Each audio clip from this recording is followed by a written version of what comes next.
Esther, chapter 1.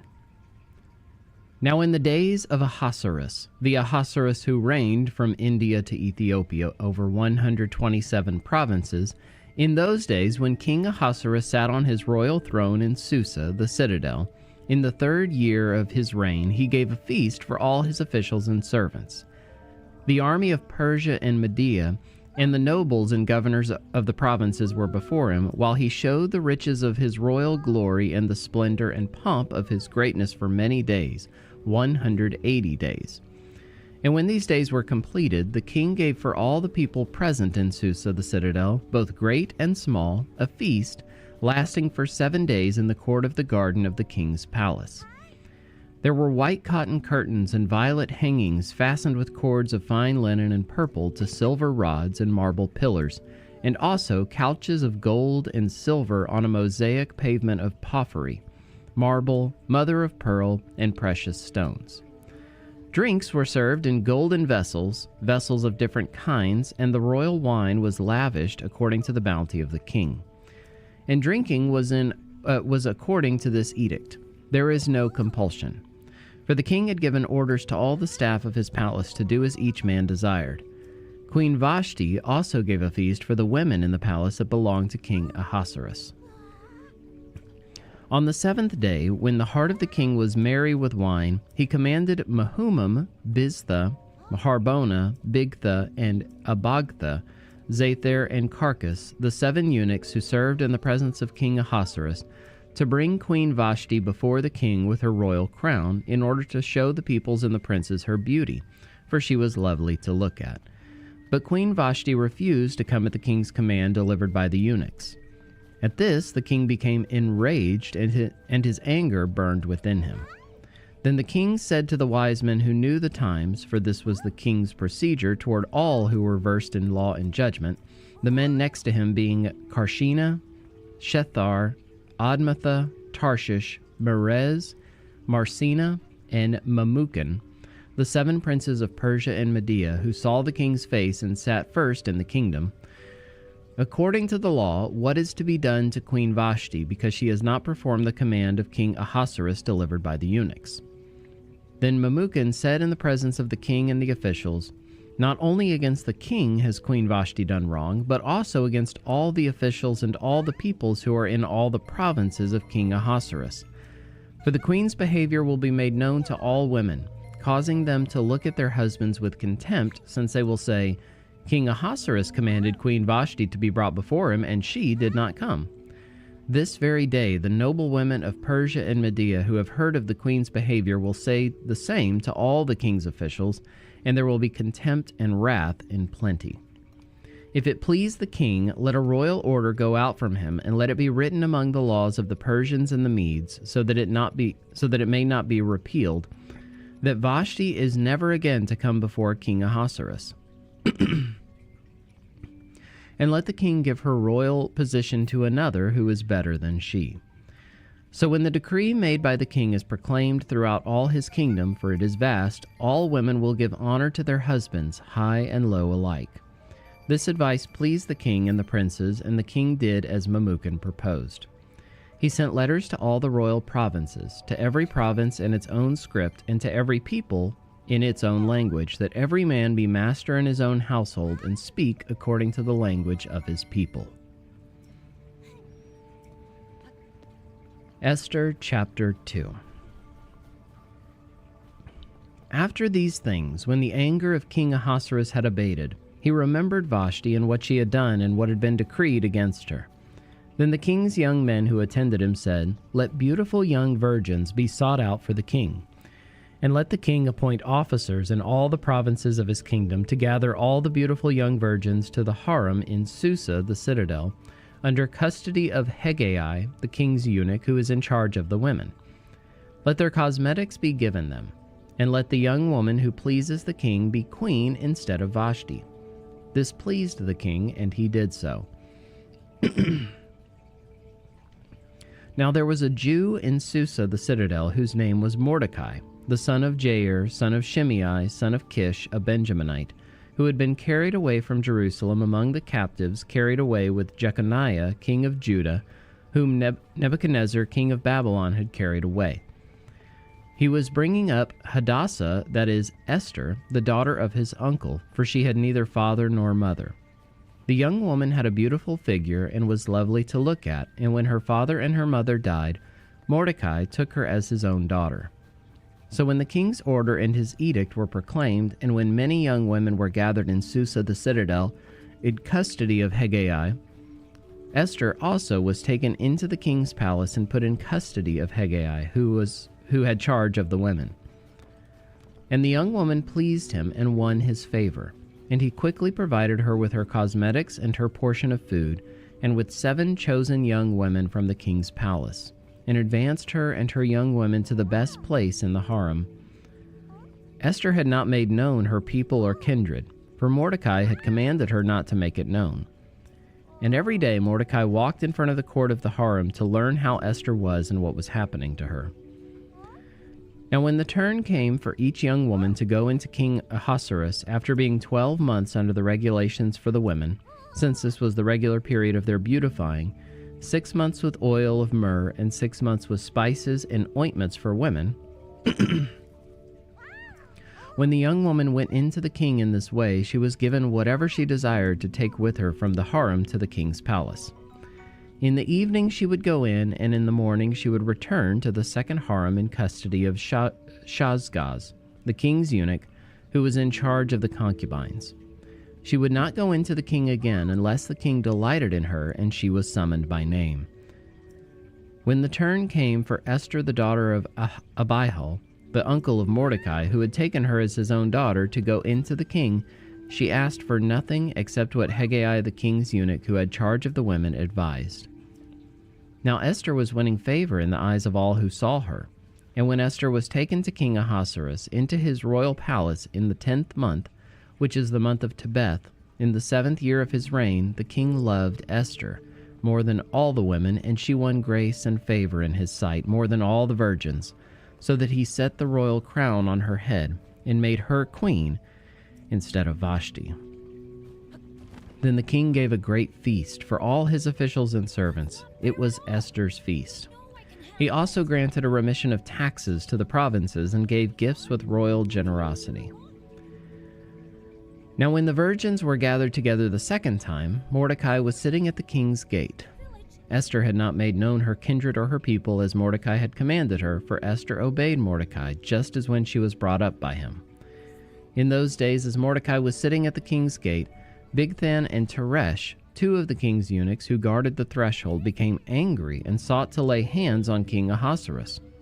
And this came to the knowledge of Mordecai, and he told it to Queen Esther, and Esther told the king in the name of Mordecai. When the affair was investigated and found to be so, the men were both hanged on the gallows, and it was recorded in the book of the Chronicles in the presence of the king. Esther chapter 3.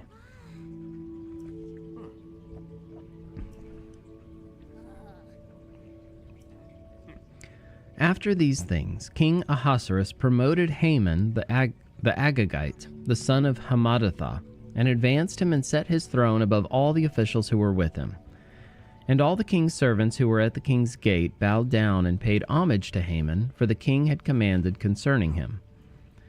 so commanded concerning him. But Mordecai did not bow down or pay homage. Then the king's servants who were at the king's gate said to Mordecai, "Why do you transgress the king's command?" And when they spoke to him day after day, and he would not listen to them, they told Haman in order to see whether Mordecai's words would stand, for he had told them that he was a Jew. And when Haman saw that Mordecai did not bow down or pay homage to him, Haman was filled with fury. But he disdained to lay hands on Mordecai alone. So, as they had made known to him the people of Mordecai, Haman sought to destroy all the Jews, the people of Mordecai, throughout the whole kingdom of Ahasuerus. In the 1st month, which is the month of Nisan, in the 12th year of King Ahasuerus, they cast that is, they cast lots, before Haman day after day, and they cast it month after month, till the 12th month, which is the month of Adar. Then Haman said to King Ahasuerus, "There is a certain people scattered abroad and dispersed among the peoples in all the provinces of your kingdom. Their laws are different from those of every other people, and they do not keep the king's laws, so that it is not the king's profit to tolerate them. If it please the king, let it be decreed that they be destroyed, and I will pay 10,000 talents of silver into the hands of those who have charge of the king's business, that they may put it into the king's treasuries. So the king took his signet ring from his hand and gave it to Haman the Agagite, the son of Hammedatha, the enemy of the Jews. And the king said to Haman, "The money is given to you, the people also, to do with them as it seems good to you." Then the king's scribes were summoned on the 13th day of the first month, and an edict, according to all that Haman commanded, was written to the king's satraps, and to the governors over all the provinces, and to the officials of all the peoples, to every province in its own script, and every people in its own language. It was written in the name of King Ahasuerus, and sealed with the king's signet ring. Letters were sent by couriers to all the king's provinces with instruction to destroy, to kill, and to annihilate all Jews, young and old, women and children, in one day, the 13th day of the 12th month, which is the month of Adar, and to plunder their goods. A copy of the document was to be issued as a decree in every province by proclamation to all the peoples to be ready for that day. The couriers went out hurriedly by order of the king, and the decree was issued in Susa the citadel. And the king and Haman sat down to drink, but the city of Susa was thrown into confusion. Esther chapter 4. When Mordecai learned all that had been done, Mordecai tore his clothes and put on sackcloth and ashes, and went out into the midst of the city, and he cried out with a loud and bitter cry. He went up to the entrance of the king's gate, for no one was allowed to enter the king's gate clothed in sackcloth.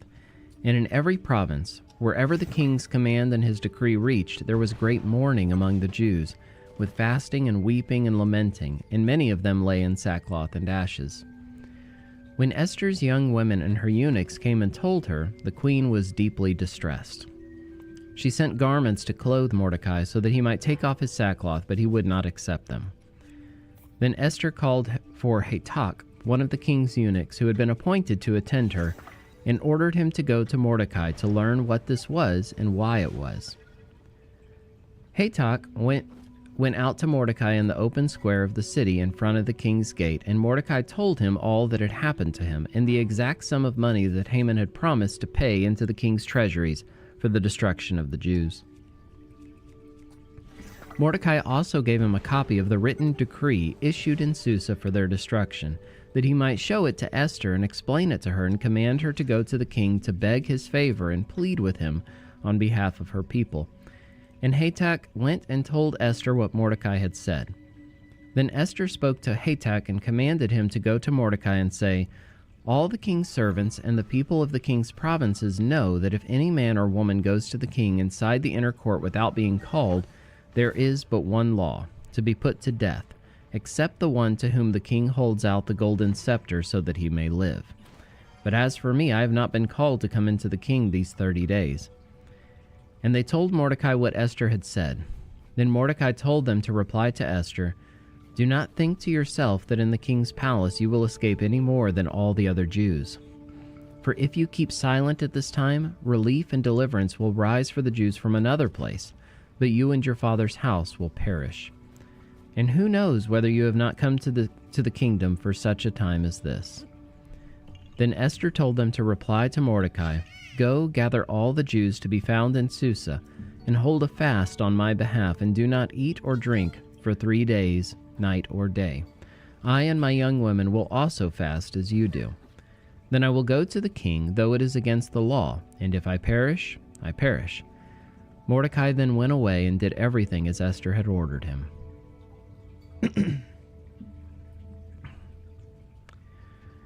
Esther chapter 5. On the 3rd day, Esther put on her royal robes and stood in the inner court of the king's palace in front of the king's quarters while the king was sitting on his royal throne inside the throne room opposite the entrance to the palace.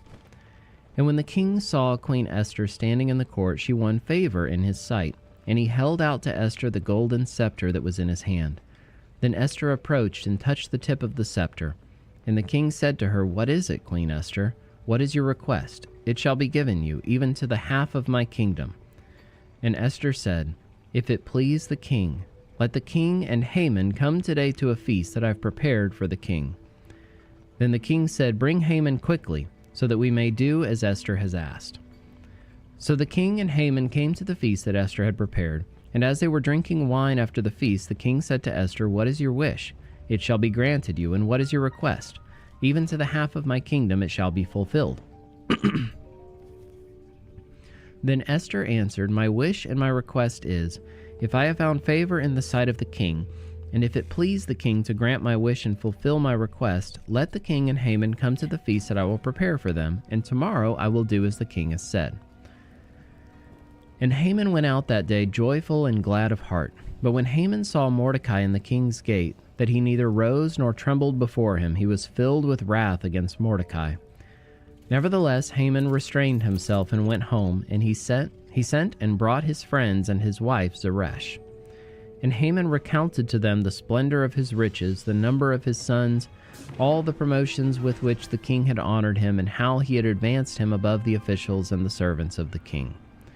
Then Haman said, "Even Queen Esther, let no one but me come with the king to the feast she prepared. And tomorrow also I am invited by her together with the king. Yet all this is worth nothing to me so long as I see Mordecai the Jew sitting at the king's gate." Then his wife Zeresh and all his friends said to him, "Let a gallows 50 cubits high be made, and in the morning tell the king to have Mordecai hanged upon it. Then go joyfully with the king to the feast." This idea pleased Haman, and he had the gallows made. Esther chapter 6.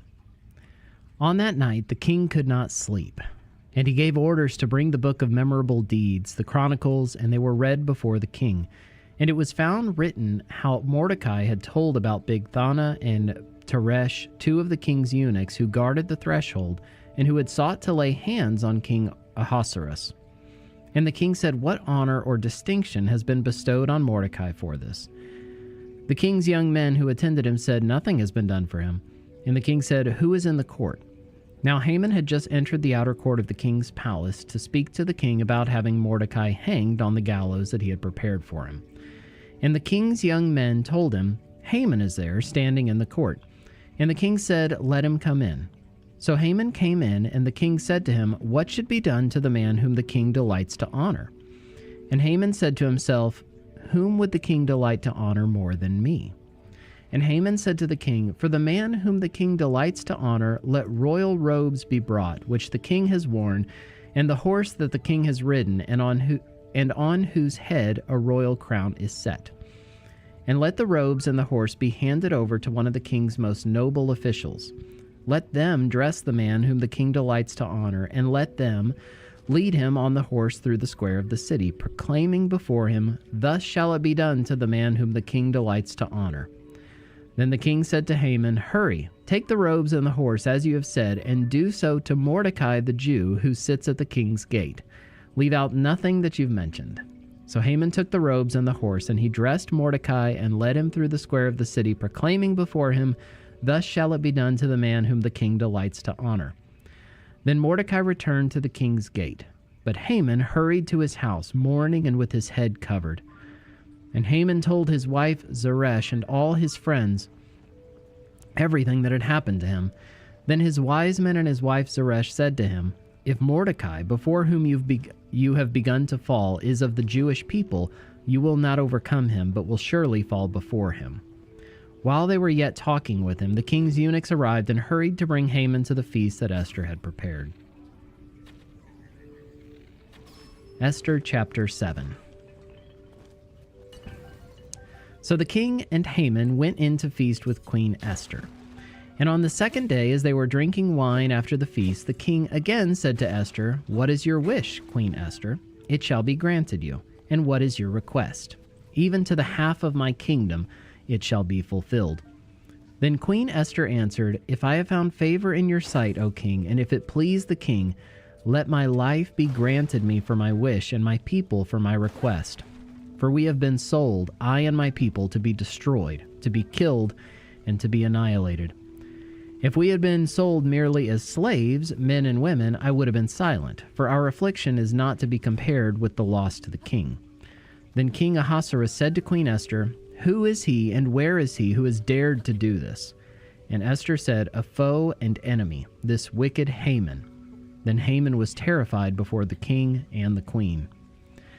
And the king arose in his wrath from the wine drinking and went into the palace garden, but Haman stayed to beg for his life from Queen Esther, for he saw that harm was determined against him by the king.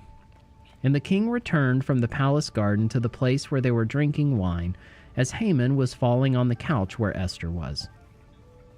And the king said, "Will he even assault the queen in my presence, in my own house?" As the word left the mouth of the king, they covered Haman's face. Then Harbona, one of the eunuchs in attendance on the king, said, "Moreover, the gallows that Haman has prepared for Mordecai, whose word saved the king, is standing at Haman's house, 50 cubits high." And the king said, "Hang him on that." So they hanged Haman on the gallows that he had prepared for Mordecai. Then the wrath of the king abated. Esther chapter 8.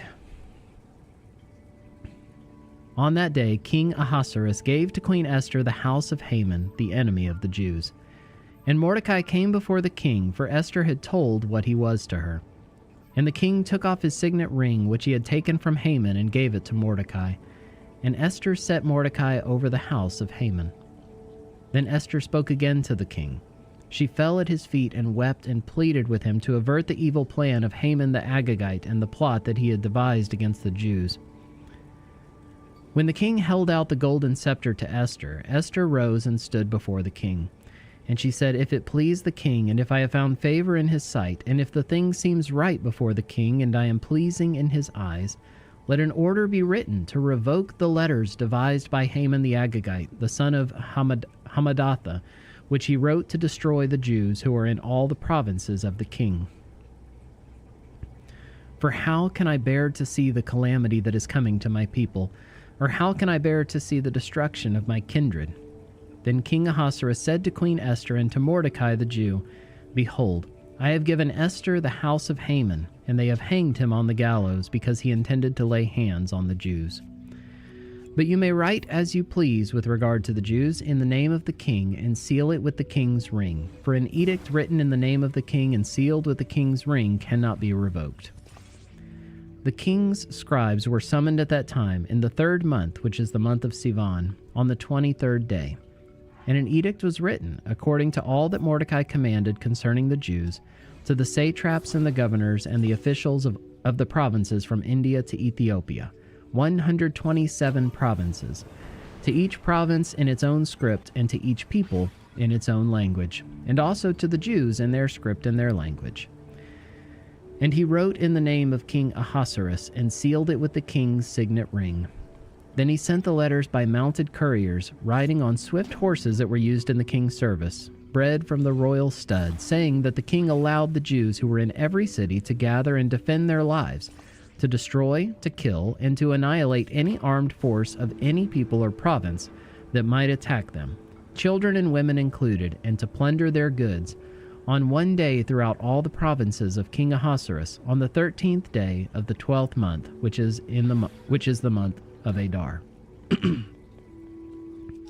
A copy of what was written was to be issued as a decree in every province, being publicly displayed to all peoples, and the Jews were to be ready on that day to take vengeance on their enemies. So the couriers, mounted on their swift horses that were used in the king's service, rode out hurriedly, urged by the king's command, and the decree was issued in Susa, the citadel. Then Mordecai went out from the presence of the king in royal robes of blue and white, with a great golden crown and a robe of fine linen and purple. And the city of Susa shouted and rejoiced. The Jews had light and gladness and joy and honor. And in every province and in every city, wherever the king's command and his edict reached, there was gladness and joy among the Jews, a feast and a holiday. And many from the peoples of the country declared themselves Jews, for fear of the Jews had fallen on them. Esther chapter 9. Now in the 12th month, which is the month of Adar, on the 13th day of the same, When the king's command and edict were about to be carried out, on the very day when the enemies of the Jews hoped to gain the mastery over them, the reverse occurred. The Jews gained mastery over those who hated them. The Jews gathered in their cities throughout all the provinces of King Ahasuerus to lay hands on those who sought their harm.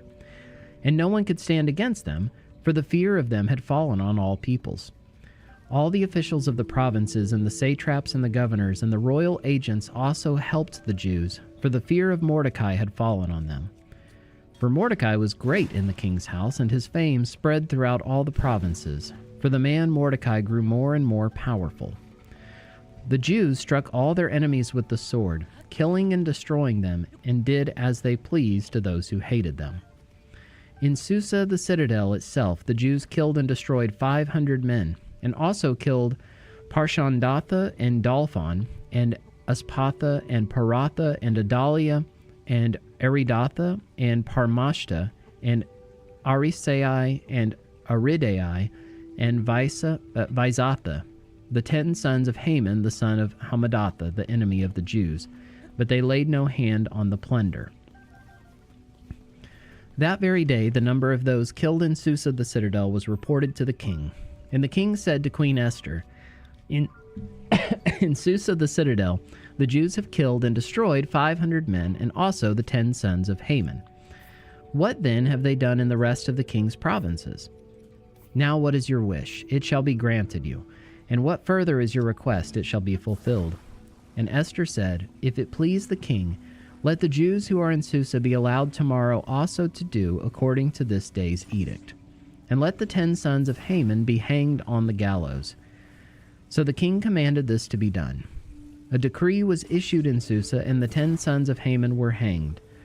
The Jews who were in Susa gathered also on the 14th day of the month of Adar, and they killed 300 men in Susa, but they laid no hands on the plunder.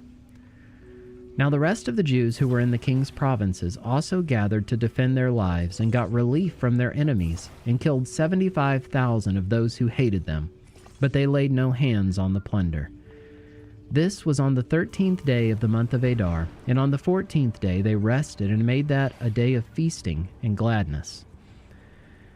But the Jews who were in Susa gathered on the 13th day and on the 14th, and rested on the 15th day, making that a day of feasting and gladness. Therefore the Jews of the villages who live in the rural towns hold the 14th day of the month of Adar as a day for gladness and feasting, as a holiday, and as a day on which they send gifts of food to one another. And Mordecai recorded these things and sent letters to all the Jews who were in all the provinces of King Ahasuerus, both near and far, obliging them to keep the 14th day of the month Adar and also the 15th day of the same, year by year, as the days on which the Jews got relief from their enemies, and as the month that had been turned for them from sorrow into gladness, and from mourning into a holiday, that they should make them days of feasting and gladness, days for sending gifts of food to one another and gifts to the poor. So the Jews accepted what they had started to do, and what Mordecai had written to them. For Haman the Agagite, the son of Hammedatha, the enemy of all the Jews, had plotted against the Jews to destroy them, and had cast that is, cast lots, to crush and to destroy them. But when it came before the king, he gave orders in writing that his evil plan that he had devised against the Jews should return on his own head, and that he and his sons should be hanged on the gallows. Therefore they called these days Purim, after the term pure. Therefore, because of all that was written in this letter, and of what they had faced in this matter, and of what had happened to them, the Jews firmly obligated themselves and their offspring, and all who joined them, that without fail they would keep these 2 days according to what was written, and at the time appointed every year, that these days should be remembered and kept throughout every generation, in every clan, province, and city, and that these days of Purim should never fall into disuse among the Jews, nor should the commemoration of these days cease among their descendants.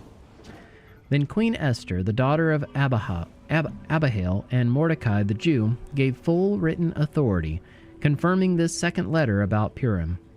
Letters were sent to all the Jews, to the 127 provinces of the kingdom of Ahasuerus, in words of peace and truth, that these days of Purim should be observed at their appointed seasons, as Mordecai the Jew and Queen Esther obligated them, and as they had obligated themselves and their offspring with regard to their fasts and their lamenting. The command of Esther confirmed these practices of Purim, and it was recorded in writing. Esther chapter 10. King Ahasuerus imposed tax on the land and on the coastlands of the sea, and all the acts of his power and might, and the full account of the high honor of Mordecai, to which the king advanced him, are they not written in the book of the Chronicles of the kings of Media and Persia? For Mordecai the Jew was second in rank to King Ahasuerus, and he was great among the Jews, and popular with the multitude of his brothers, for he sought the welfare of his people, and spoke peace to all his people.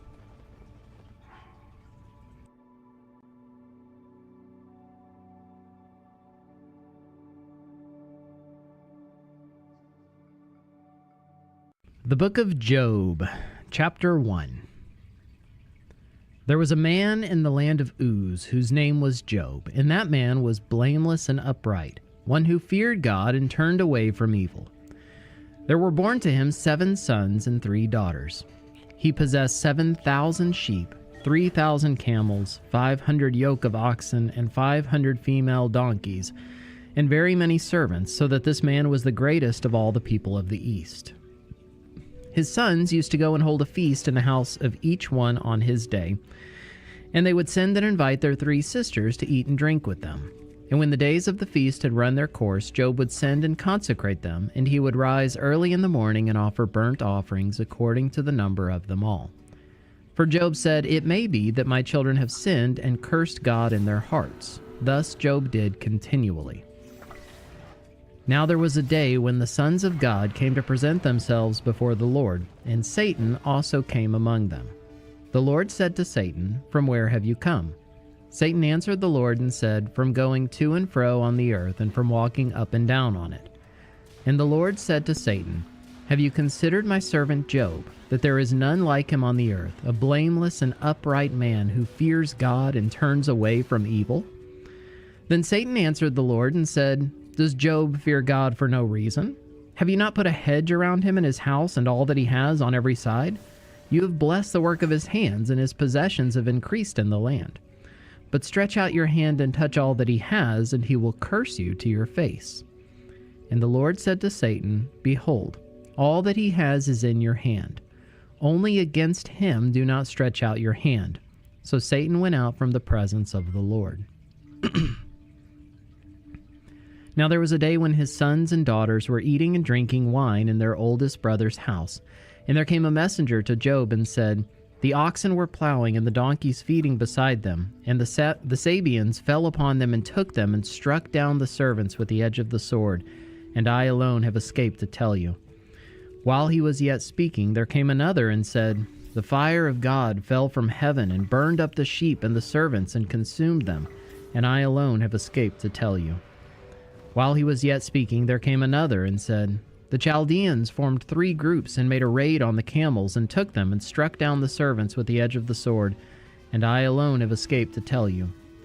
While he was yet speaking, there came another and said, "Your sons and daughters were eating and drinking wine in their oldest brother's house, and behold, a great wind came across the wilderness and struck the 4 corners of the house, and it fell upon the young people, and they are dead, and I alone have escaped to tell you."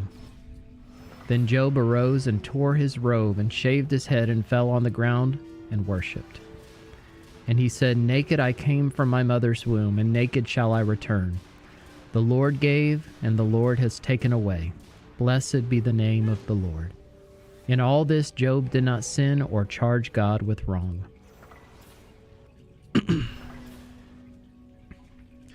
Job chapter 2. Again, there was a day when the sons of God came to present themselves before the Lord, and Satan also came among them to present himself before the Lord. And the Lord said to Satan, "From where have you come?" Satan answered the Lord and said, "From going to and fro on the earth, and from walking up and down on it." And the Lord said to Satan, "Have you considered my servant Job, that there is none like him on the earth, a blameless and upright man who fears God and turns away from evil? He still holds fast his integrity, although you incited me against him to destroy him without reason." Then Satan answered the Lord and said, "Skin for skin. All that a man has he will give for his life, but stretch out your hand and touch his bone and his flesh, and he will curse you to your face." And the Lord said to Satan, "Behold, he is in your hand, only spare his life." So Satan went out from the presence of the Lord and struck Job with loathsome sores from the sole of his foot to the crown of his head. And he took a piece of broken pottery with which to scrape himself while he sat in the ashes. Then his wife said to him, "Do you still hold fast your integrity? Curse God and die." But he said to her, "You speak as one of the foolish women would speak. Shall we receive good from God, and shall we not receive evil?" In all this, Job did not sin with his lips. Now when Job's 3 friends heard of all this evil that had come upon him, they came each from his own place: Eliphaz the Temanite, Bildad the Shuhite, and Zophar the Naamathite. They made an appointment together to come to show him sympathy and comfort him. And when they saw him from a distance, they did not recognize him. And they raised their voices and wept, and they tore their robes and sprinkled dust on their heads toward heaven. And they sat with him on the ground 7 days and 7 nights, and no one spoke a word to him, for they saw that his suffering was very great. Job chapter 3. After this, Job opened his mouth and cursed the day of his birth. And Job said, "Let the day perish on which I was born, and the night that said, a man is conceived, let that day be darkness. May God above not seek it, nor light shine upon it. Let gloom and deep darkness claim it. Let clouds dwell upon it. Let the blackness of the day terrify it. That night, let thick darkness seize it. Let it not rejoice among the days of the year. Let it not come into the number of the months.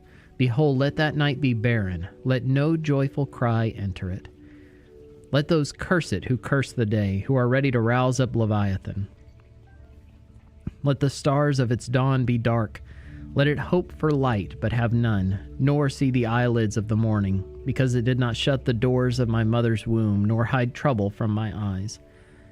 Why did I not die at birth, come out from the womb and expire? Why did the knees receive me, or why the breasts that I should nurse? For then I would have lain down and been quiet. I would have slept, then I would have been at rest.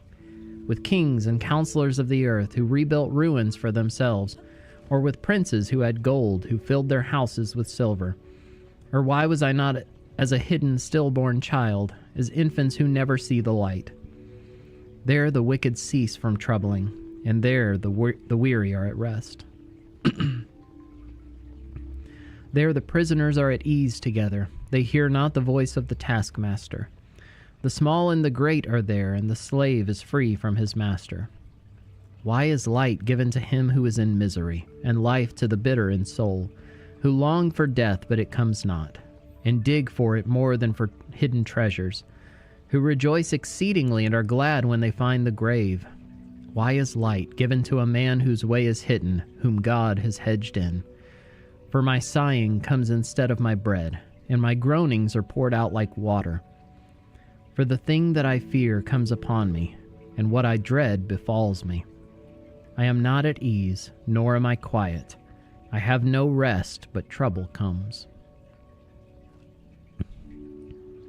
Job chapter 4.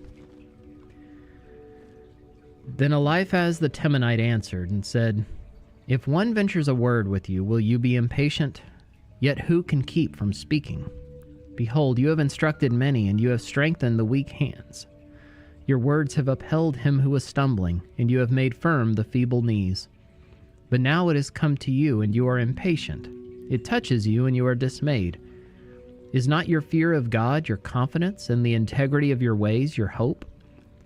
Remember, who that was innocent ever perished? Or where were the upright cut off?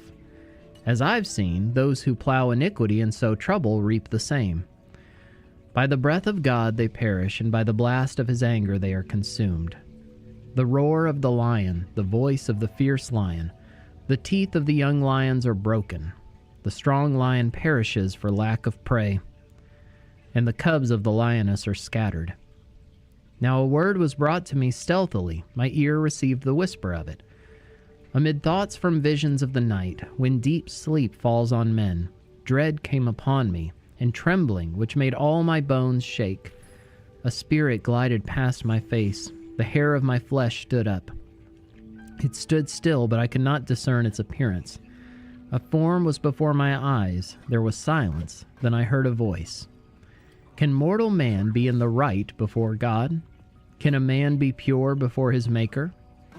Even in his servants he puts no trust, and his angels he charges with error. How much more those who dwell in houses of clay, whose foundation is in the dust, who are crushed like the moth. Between morning and evening they are beaten to pieces. They perish forever without anyone regarding it. Is not their tent cord plucked up within them? Do they not die, and that without wisdom? Job chapter 5. Call now. Is there anyone who will answer you? To which of the holy ones will you turn? Surely vexation kills the fool, and jealousy slays the simple. I have seen the fool taking root, but suddenly I cursed his dwelling. His children are far from safety. They are crushed in the gate, and there is no one to deliver them. The hungry eat his harvest, and he takes it even out of thorns, and the thirsty pant after his wealth. For affliction does not come from the dust, nor does trouble sprout from the ground, but man is born to trouble as the sparks fly upward. As for me, I would seek God, and to God would I commit my cause, who does great things and unsearchable, marvelous things without number. He gives rain on the earth and sends waters to on the fields. He sets on high those who are lowly, and those who mourn are lifted to safety. He frustrates the devices of the crafty, so that their hands achieve no success. He catches the wise in their own craftiness, and the schemes of the wily are brought to a quick end. They meet with darkness in the daytime, and grope at noonday as in the night. But he saves the needy from the sword of their mouth, and from the hand of the mighty. So the poor have hope, and injustice shuts her mouth. Behold, blessed is the one whom God reproves. Therefore despise not the discipline of the Almighty. For he wounds, but he binds up. He shatters, but his hands heal. He will deliver you from 6 troubles. In 7 no evil shall touch you. In famine he will redeem you from death, and in war from the power of the sword. You shall be hidden from the lash of the tongue, and shall not fear destruction when it comes. At destruction and famine you shall laugh, and shall not fear the beasts of the earth. For you shall be in league with the stones of the field, and the beasts of the field shall be at peace with you. You shall know that your tent is at peace, and you shall inspect your fold and miss nothing. You shall know also that your offspring shall be many, and your descendants as the grass of the earth.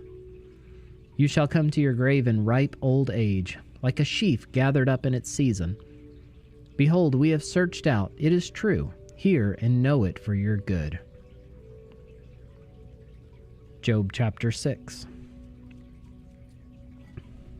Then Job answered and said, Oh, that my vexation were weighed, and all my calamity laid in the balances, for then it would be heavier than the sand of the sea. Therefore my words have been rash, for the arrows of the Almighty are in me. My spirit drinks their poison. The terrors of God are arrayed against me. Does the wild donkey bray when he has grass, or the ox low over his fodder? Can that which is tasteless be eaten without salt, or is there any taste in the juice of the mallow? My appetite refuses to touch me. They are as food that is loathsome to me. Oh, that I might have my request, and that God would fulfill my hope, that it would please God to crush me, that he would let loose his hand and cut me off. This would be my comfort. I would even exult in pain unsparing, for I have not denied the words of the Holy One. What is my strength that I should wait, and what is my end that I should be patient? Is my strength the strength of stones, or is my flesh bronze? Have I any help in me when resource is driven from me? He who withholds kindness from a friend forsakes the fear of the Almighty. My brothers are treacherous as a torrent bed, as torrential streams that pass away, which are dark with ice, and where the snow hides itself. When they melt, they disappear. When it is hot, they vanish from their place. The caravans turn aside from their course. They go up into the waste and perish. The caravans of Tema look, the travelers of Sheba hope. They are ashamed because they were confident. They come there and are disappointed. For you have now become nothing. You see my calamity and are afraid. Have I said, make me a gift? Or from your wealth offer a bribe for me? Or deliver me from the adversary's hand? Or redeem me from the hand of the ruthless? Teach me, and I will be silent. Make me understand how I have gone astray. How forceful are upright words, but what does reproof from you reprove? Do you think that you can reprove words when the speech of a despairing man is wind? You would even cast lots over the fatherless and bargain over your friend. But now be pleased to look at me, for I will not lie to your face. Please turn, let no injustice be done. Turn now, my vindication is at stake. Is there any injustice on my tongue? Cannot my palate discern the cause of calamity? Job chapter 7. Has not man a hard service on earth, and are not his days like the days of a hired hand? Like a slave who longs for the shadow, and like a hired hand who looks for his wages, so I am allotted months of emptiness, and nights of misery are apportioned to me. When I lie down, I say, when shall I arise? But the night is long, and I am full of tossing till the dawn. My flesh is clothed with worms and dirt. My skin hardens, then breaks out afresh. My days are swifter than a weaver's shuttle, and come to their end without hope. Remember that my life is a breath. My eye will never again see good. The eye of him who sees me will behold me no more. While your eyes are on me, I shall be gone. As the cloud fades and vanishes, so he who goes down to Sheol does not come up. He returns no more to his house, nor does his place know him any more. Therefore, I will not restrain my mouth. I will speak in the anguish of my spirit. I will complain in the bitterness of my soul. Am I the sea or a sea monster that you set a guard over me? When I say my bed will comfort me, my couch will ease my complaint, then you scare me with dreams and terrify me with visions, so that I would choose strangling and death rather than my bones. I loathe my life. I would not live forever. Leave me alone, for my days are a breath. What is man that you make so much of him, and that you set your heart on him? Visit him every morning and test him every moment. How long will you not look away from me, nor leave me alone till I swallow my spit? If I sin, what do I do to you, you watcher of mankind? Why have you made me your mark? Why have I become a burden to you? Why do you not pardon my transgression and take away my iniquity? For now I shall lie in the earth. You will seek me, but I shall not be. Job chapter 8. Then Bildad the Shuhite answered and said, How long will you say these things, and the words of your mouth be a great wind? Does God pervert justice, or does the Almighty pervert the right? If your children have sinned against him, he has delivered them into the hand of their transgression. If you will seek God and plead with the Almighty for mercy, if you are pure and upright, surely then he will rouse himself for you and restore your rightful habitation. And though your beginning was small, your latter days will be very great. For inquire, please, of bygone ages, and consider what the fathers have searched out. For we are but of yesterday and know nothing, for our days on earth are a shadow. Will they not teach you and tell you and utter words out of their understanding? Can papyrus grow where there is no marsh? Can reeds flourish where there is no water? While yet in flower and not cut down, they wither before any other plant. Such are the paths of all who forget God. The hope of the godless shall perish. His confidence is severed, and his trust is a spider's web. He leans against his house, but it does not stand. He lays hold of it, but it does not endure. He is a lush plant before the sun, and his shoots spread over his garden. His roots entwine the stone heap. He looks upon a house of stones. If he is destroyed from his place, then it will deny him, saying, I have never seen you. Behold, this is the joy of his way, and out of the soil others will spring. Behold, God will not reject a blameless man, nor take the hand of evildoers. He will yet fill your mouth with laughter, and your lips with shouting. Those who hate you will be clothed with shame, and the tent of the wicked will be no more. Job chapter 9. Then Job answered and said, Truly I know that it is so, but how can a man be in the right before God?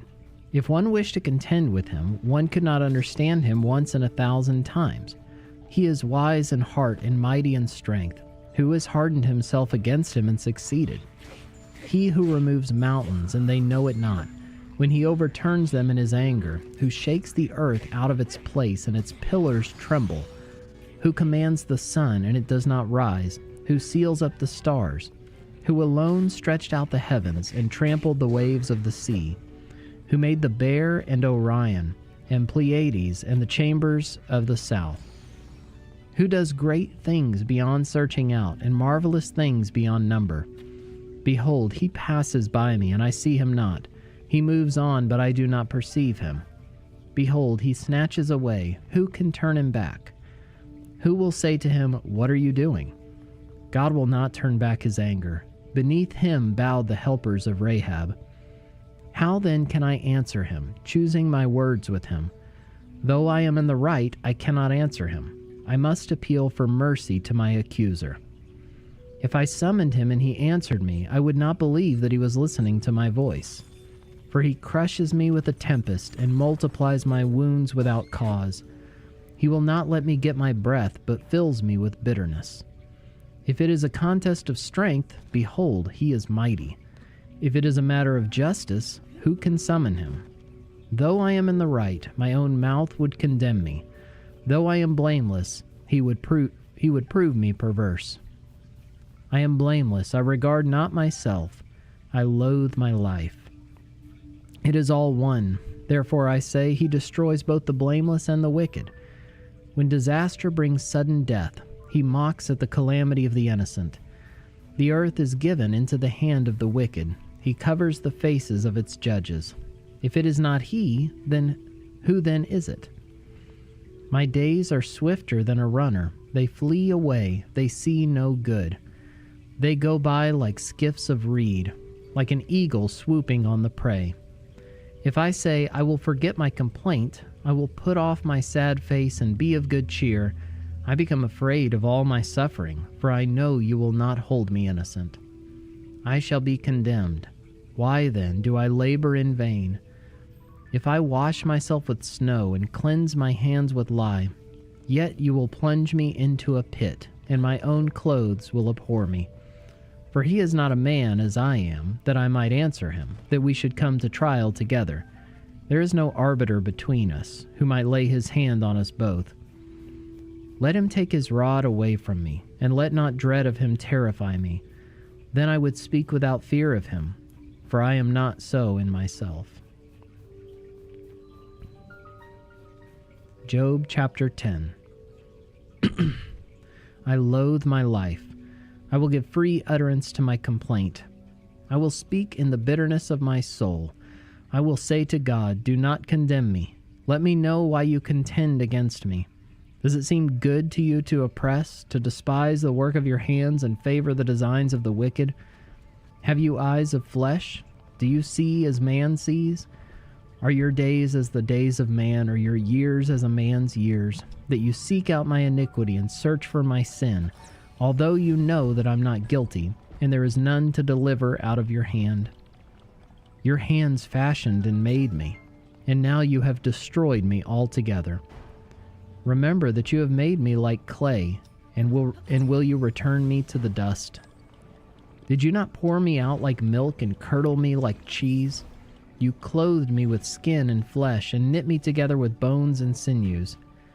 You have granted me life and steadfast love, and your care has preserved my spirit. Yet these things you hid in your heart. I know that this was your purpose. If I sin, you watch me and do not acquit me of my iniquity. If I am guilty, woe to me. If I am in the right, I cannot lift up my head. For I am filled with disgrace, and look on my affliction. And were my head lifted up, you would hunt me like a lion, and again work wonders against me. You renew your witnesses against me, and increase your vexation toward me. You bring fresh troops against me. Why did you bring me out from the womb? Would that I had died before any eye had seen me, and were as thought I had not been, and were as though I had not been, carried from the womb to the grave. Are not my days few?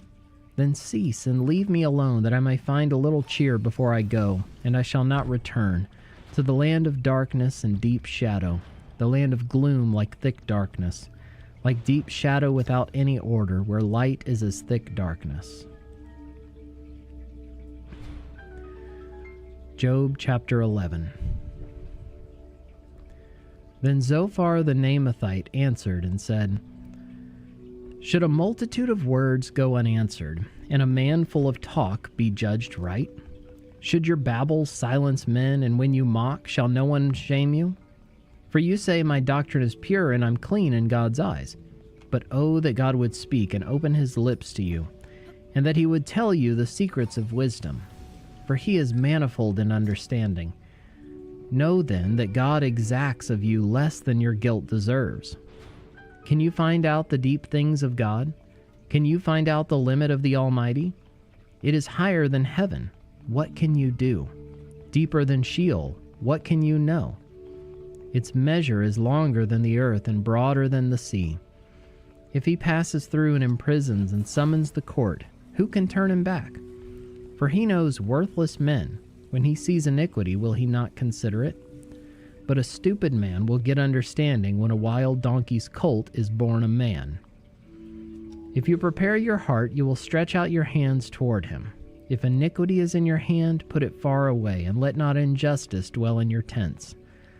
Surely then you will lift up your face without blemish. You will be secure and will not fear.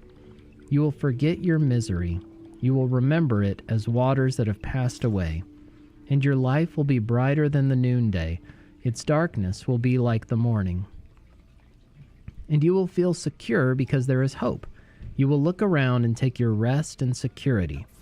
You will lie down and none will make you afraid. Many will court your favor, but the eyes of the wicked will fail. All way of escape will be lost to them, and their hope is to breathe their last. Job chapter 12.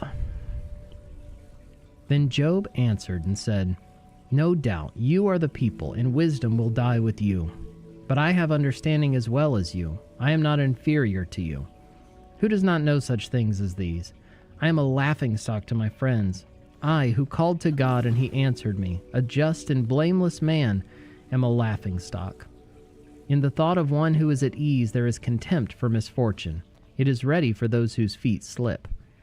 The tents of robbers are at peace, and those who provoke God are secure, who bring their God in their hand. But ask the beasts, and they will teach you, the birds of the heavens, and they will tell you, or the bushes of the earth, and they will teach you, and the fish of the sea will declare to you. Who among all these does not know that the hand of the Lord has done this? In his hand is the life of every living thing and the breath of all mankind. Does not the ear test words as the palate tastes food? Wisdom is with the aged, and understanding in length of days. With God are wisdom and might. He has counsel and understanding. If he tears down, none can rebuild. If he shuts a man in, none can open. If he withholds the waters, they dry up. If he sends them out, they overwhelm the land. With him are strength and sound wisdom. The deceived and the deceiver are his. He leads counselors away stripped, and judges he makes fools. He looses the bonds of kings and binds a waistcloth on their hips. He leads priests away stripped and overthrows the mighty. He deprives of speech those who are trusted and takes away the discernment of the elders.